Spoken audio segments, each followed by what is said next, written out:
Hey everyone, how's it going? It's me, it's Korzak. Welcome to the video. I'm going to show you how to run Expert Verdurous Forest, but first, go to the Gacha vending machine. You're going to want to pick up some XP double up potions. If you don't know how to get eternal coins, watch my leveling guide, or you can also watch my gold making guide where I explain how to do it. But I'll just give you a little TLDR. You pretty much just do the daily quests and you'll get eternal coins. So buy some XP double up potions.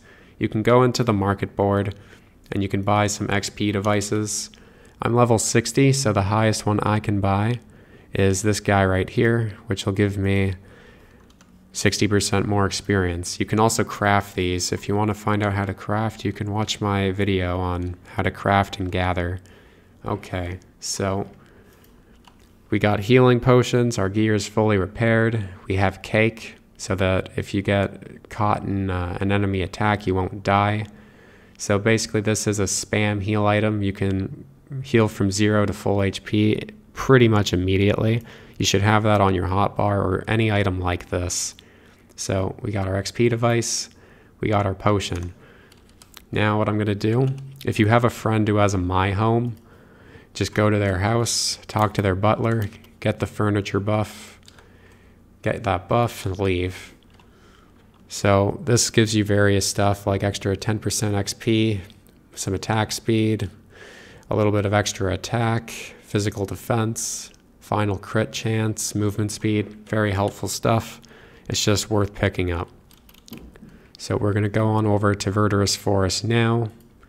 So you need to have done the main story quest to actually unlock this place, and you need to be level 50 to actually run this place. If you watch my leveling guide, I recommend that you run this place with 4 people. That is ideal. But I think you should run it by yourself a couple times just so you can get a lay of the land and you can understand the dungeon. I can personally run this dungeon in about 8 minutes. So with every double XP potion, I'm able to beat the boss usually twice. So we're just going to go in and run through everything. Just try to be as quick as you can. Make sure you watch everything because there's a couple parts here that can make you have to backtrack. Well, actually there's only one part really. It's on the second boss. He'll drop a mushroom down, and if you don't notice it, it won't despawn after you beat the boss. It'll just sit there. And then if you get to the exit where the actual boss room is, where the main boss room is, you won't be able to go forward. You're going to have to run back, backtrack, and then beat that mushroom and then run back, which can really mess you up and make it so you waste an XP potion, or it's just not as efficient. You may have noticed I haven't used any XP potions. I usually use them towards the end of this place, because the most experience you're going to actually get out of here is from defeating the final boss in this place. The ads on the way can give pretty decent XP, and we will get a bonus just on the second run. I'm also not doing this on the weekend, so my experience isn't as high as it would normally be. If you play on the weekend, which I recommend you do when you do this, you'll get double XP. As long as you aren't playing on channel 4, you'll get double XP. So I'm level 61, so I'm on channel 3. That's the channel you should play on if you're between level 61 and 80. Channel 1 is for 1 to 40, channel 2 is for 41 to 60, and channel 3 is 61 to 80. And then after that, you don't get any experience buff. Realistically, the buff's only 5% XP, so it's not even really that noticeable, but every little bit does help.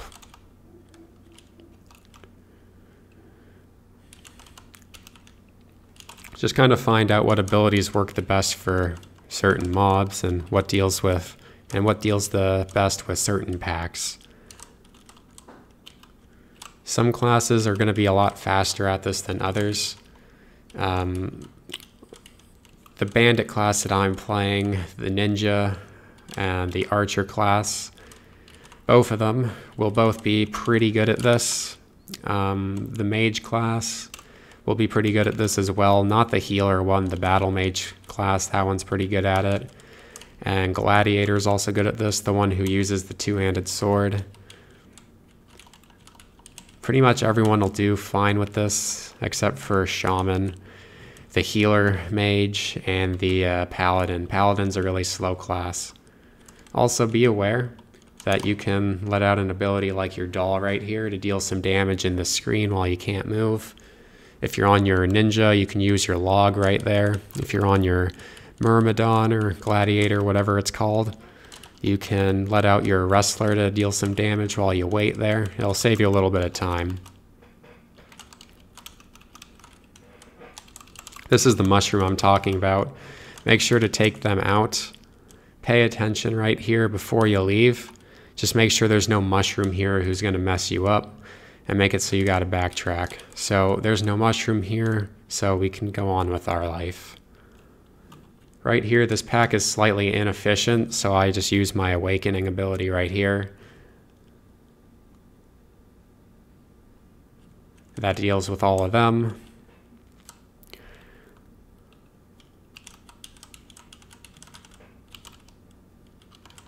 Now we're just keep on going.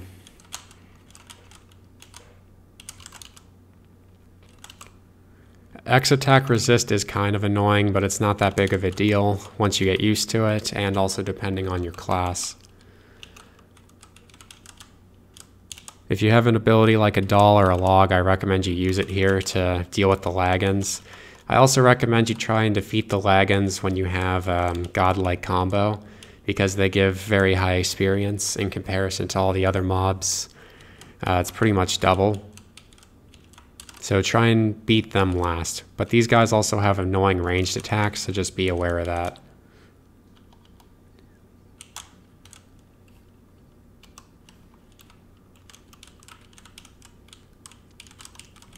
There's not much else to say really until we get to the boss, so you can either just watch this or skip ahead.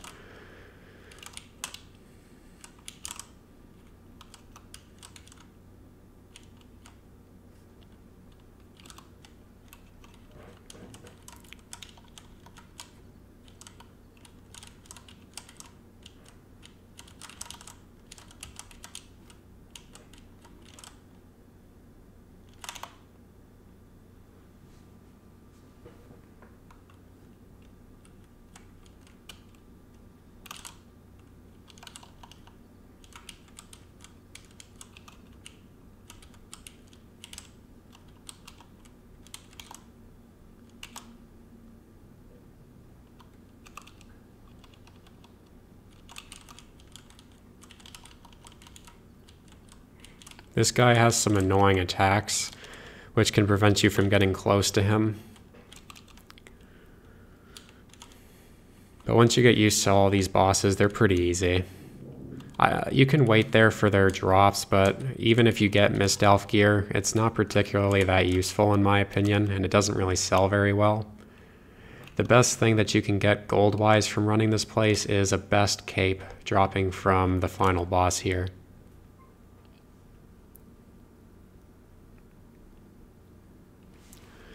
Okay, so we're here at Revius, the boss now. This guy will destroy you if you aren't paying attention. I recommend that you have decent gear and you're able to deal 10% of this guy's health consistently and constantly within maybe 6 seconds. You're going to want 3 of your quick abilities to be able to do 10 to 15% of his damage to try and prevent him from doing his attack, which will just kind of melt you. It's, yeah, like that attack right there can really destroy you if you don't have a lot of HP. And he has another attack which kind of shoots like little pointy things upwards. Yeah, like that right there. If you get caught in that, it can bring you all the way from max health to 0, and that's what the cake is for. I just used some right there to kind of show you. You can just spam them to heal yourself. So you can use that to save yourself. Cake actually drops from monsters in this place. You can also buy it on the market for like 2 gold each, which is expensive, but worth it in my opinion. Okay, so this guy doesn't actually give you much experience. It's Metisha over here that's going to give you what you want. He's a little bit easier, but you still want to be careful. He will very easily knock you over. Right now is a very good time for you to use your XP stuff. So I'm going to use my XP device and my double experience potion right here. So I'm just going to start using my abilities. This attack can deal some damage to you. Once you're close to him, he's going to start doing a push it like that right there. That can just completely knock you over and very easily make you lose your combo. Look at how much experience I'm going to get from this, and this isn't even on the weekend where you get double XP. Don't beat him before you have godlike combo because you want all that XP. So I just got like 2.5 million XP. That's 7% of my experience bar. If this was on the weekend, that would have been doubled and would have been around 5 million XP or 50 million XP. It was kind of hard to read the number, but it gives you a lot of experience points for doing this. That is really all you do. So you should be able to run this place quick enough for where we can get out of here and run this place all over again by the time our experience boost potion runs out. So there's 9 minutes left on this. It's going to take us about a minute to get back inside the dungeon again after this. Just waiting. It doesn't really matter which one of these you pick. I usually do 2 or 3. The best cape has a very low chance of dropping. It's a pretty good cape, and it'll also sell for like 50 to 100 gold on the market. It doesn't drop all the time. In fact, it doesn't drop very often. From level 50 to 61, I've seen 3 capes drop, and none of them were the best version. They were just the normal version. So make sure you cancel all these cutscenes by hitting escape or shift.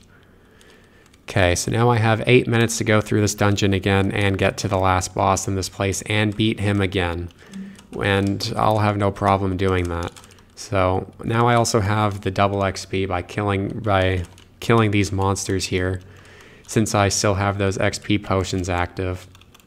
So the first run gives you less experience than the second and third run. You can of course use your potions earlier on if you're okay with not being super efficient with it. But I personally want to be as efficient with them as I can, so this is just how I personally do it. You can play around with it and get used to it, but you should get comfortable with running this dungeon. Maybe do it like 5 times alone, and then start to group up with it. You may also have a hard time finding a group for it depending on your level and the time of day that you're playing. Unfortunately, this game's not super active, so you may not be able to always get a group. But that's also why I'm making content for it, because I want to get more people playing this game. I'm personally probably not going to play this game forever. I personally come in for a couple months, I do what I want, and then I take a break and I come back later again. So yeah, this is how you level up, and this is how you do Verdurous Forest. So I hope this video helped. I'd like to thank you all for watching. Hope you have a good day, and we'll see you soon. Bye.